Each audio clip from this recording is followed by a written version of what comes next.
रखने वाले भाई और बहनों, देवी और सज्जनों,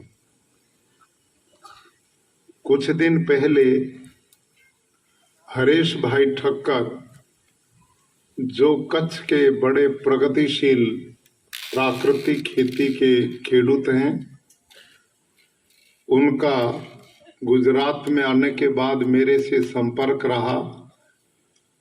पहले तो वो बहुत यूरिया डीएपी जहर खेतों में डालते थे, लेकिन मेरे संपर्क में आने के बाद अब वो विशुद्ध प्राकृतिक आहार आपके लिए तैयार करते हैं।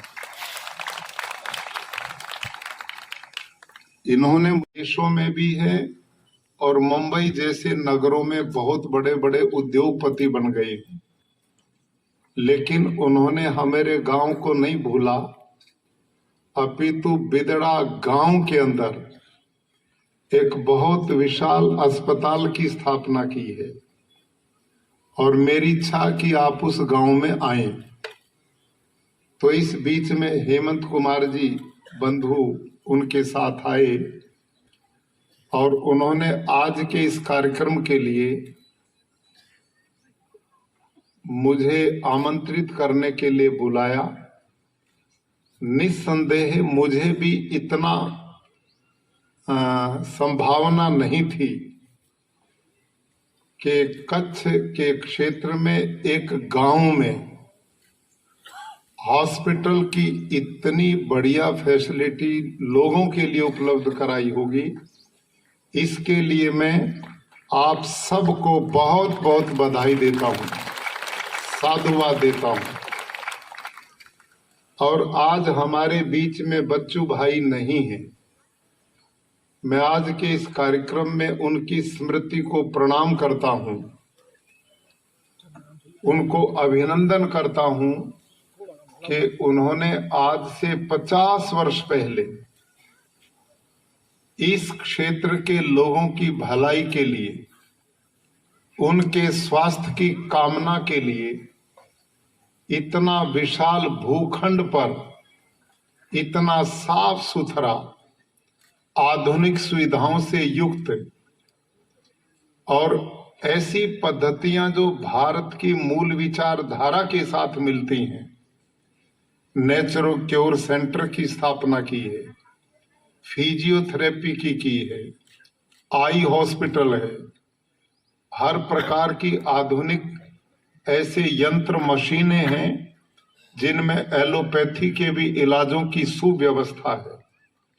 इसके लिए मैं इस परंपरा के जितने भी महानुभाव, यहाँ की मैनेजमेंट के लोग, यहाँ के ट्रस्टी, उन सब को पुनः बहुत बहुत बधाई देता हूं और साधुवाद देता हूं। भाइयों और बहनों, भारत की संस्कृति में एक शब्द आप सब ने सुना होगा, पहला सुख निरोगी काया। धन वैभव संपदा कितनी भी हो वो अच्छी बात है, लेकिन यदि शरीर स्वस्थ ना हो तो धन भी सुख नहीं देता। खाने के कितने भी व्यंजन आपके डाइनिंग टेबल पर रखे हों वो भी स्वाद नहीं देते। जीवन बिल्कुल नीरस हो जाता है। इस दुनिया का आनंद जो है, किसी भी प्रकार का आनंद, वो स्वस्थ शरीर से ही लिया जा सकता है। शरीर स्वस्थ है तो सब कुछ ठीक है। हमारे यहाँ आयुर्वेद ऋषियों द्वारा स्थापित प्राचीन स्वास्थ्य की विधा है। उसमें आयुर्वेद का ऋषि लिखता है, धर्म अर्थ काम मोक्षाणाम आरोग्य मूलमुत्तमम। इसका अर्थ ये है कि मानव देह को धारण करने के बाद जो व्यक्ति धर्म अर्थ काम करते हुए मोक्ष की प्राप्ति करना चाहते हैं तो उसका पहला आधार स्तंभ है उत्तम स्वास्थ्य।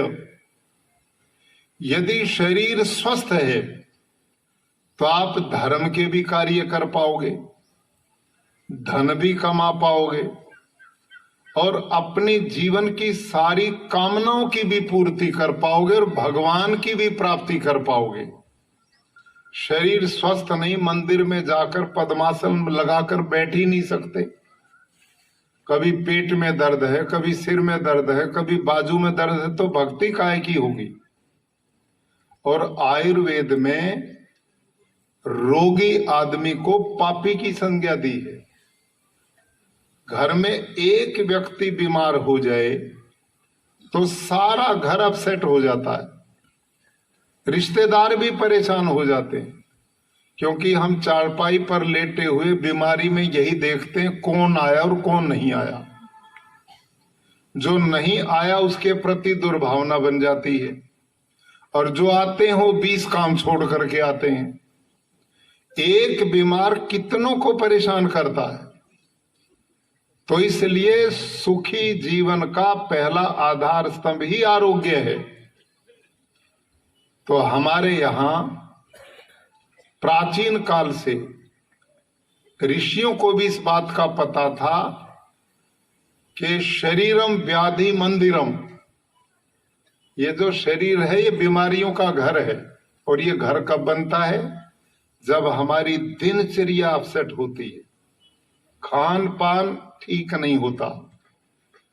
आज जो जो हम धन के साथ ज्यादा संपर्क में आए हैं, तो मेरी आपकी जिंदगी जो है ना वो लग्जरी जिंदगी हो गई, सुविधा भोगी जिंदगी हो गई।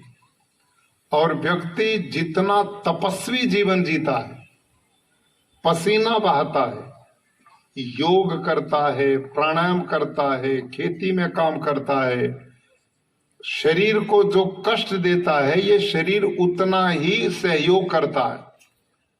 शरीर को हम जितना सुख देते हैं ना, उतना ही ये हमारा सहयोग कम करना शुरू कर देता है।